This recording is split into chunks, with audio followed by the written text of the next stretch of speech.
What do you think happens with this story? Well, it's extremely interesting to see what's going to happen from here as more allegations come out week on week. Of course, FIFA face the issue of moving the tournament due to the temperatures we've just discussed to the winter time, which would have had significant impact on broadcast contracts, sponsorship contracts, etc. But now we're talking about the possibility of an entire revote, which could open up a whole new kind of legal worms in that sense. Yeah, well, you say that. You're the lawyer. So, what are the legal worms here that are going to be a problem? Because if they do go for the revote, does that mean every contract that is related to the World Cup for that year is going to have to be renegotiated? Well, there are two legal routes. One is the sporting law route, which is through the FIFA Code of Ethics, which is going on at the moment with Michael J. Garcia, looking into whether the actual bid was tainted by corruption, which is contrary to the Code of Ethics.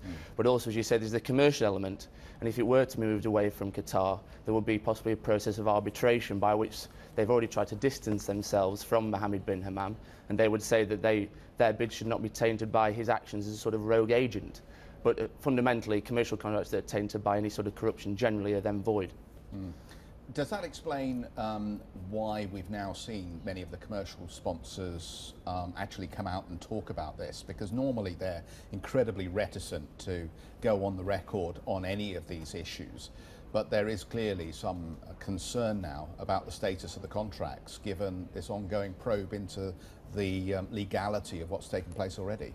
That's right. There's certainly some. It's a strong indication of this sort of weight of allegations that are now coming out through the Sunday Times that the sponsors have decided to take action, and it's, to be honest, extremely rare for that to happen, as you say, and that shows that they are starting to become concerned and hope that Mr. Garcia will take into account this new evidence.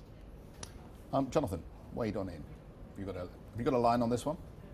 No, not something I can talk about. What do you think will happen? Do you think they'll have to move?